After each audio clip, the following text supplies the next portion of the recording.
ఇప్పుడు ఎగ్ బిర్యానీ కలపటం విధానం చూపిస్తున్నాను. ఫస్ట్ అల్లం వెల్లుల్లిపాయ పేస్ట్ వేసుకోవాలి.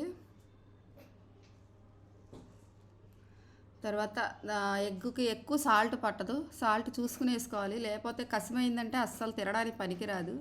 సాల్ట్ కారం వేసుకోవాలి. అల్లం పేస్ట్ కూడా మామూలుగా చికెన్లో వేసుకున్నంత ఎక్కువ వేసుకోకూడదు. అన్నీ ఎగ్ బిర్యానీలోకి సింపుల్గా లైట్గా ఉండాలి, తినడానికి స్మూత్గా వెళ్ళిపోవాలి. హెవీగా ఉంటే తినడానికి అస్సలు బాగుండదు. తర్వాత పుదీనా కొత్తిమీర వేసుకోవాలి.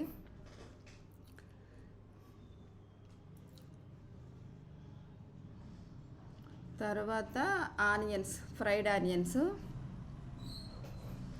పైన బిర్యానీ పైన కొంచెం వేస్తాం కాబట్టి ఇందులో కొంచెం వేసుకోవాలి.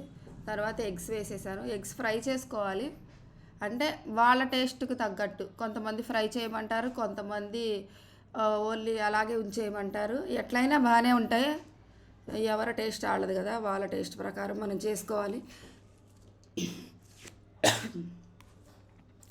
తర్వాత ఒకసారి బాగా కలిపేసుకోవాలి. ఆ ఎగ్గుకి మసాలా పట్టుకోవాలి కొంచెం. ఇంకా చికెన్ లాగా ఎక్కువసేపు నానేది ఏమి ఉండదు, అప్పటికప్పుడు చేసుకోవాలి. రైస్ అయితే నానబెట్టుకోవాలి, 2 గంటలు రైస్ అయితే నానబెట్టుకోవాలి. ఇక తర్వాత రైస్ నానబెట్టుకున్న తర్వాత 10 నిమిషాల్లో దమ్ అయిపోద్ది. ప్రాసెస్ ఉంటుంది ఫస్ట్. కానీ ఈ ఉల్లిపాయలు ఫ్రై చేసుకోవటం, అన్నీ రెడీ చేసుకోవటం, గుడ్లు ఉడకబెట్టుకోవటం, వేపుకోవటం, ప్రిపరేషన్ వరకు చాలా ఉంటుంది. దమ్ అవటం మాత్రం 10 నిమిషాలు పట్టుద్ది. కానీ పెరిగేసుకోవాలి.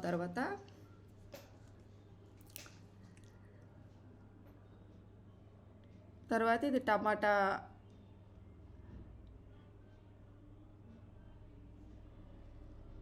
టమాటా పేస్ట్ చేసేసాను.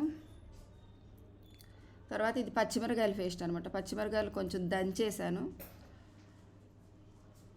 కాయ వేసుకుంటే ఒక రకం టేస్ట్ వస్తుంది, దంచేసుకుంటే ఒక టేస్ట్ వస్తుంది.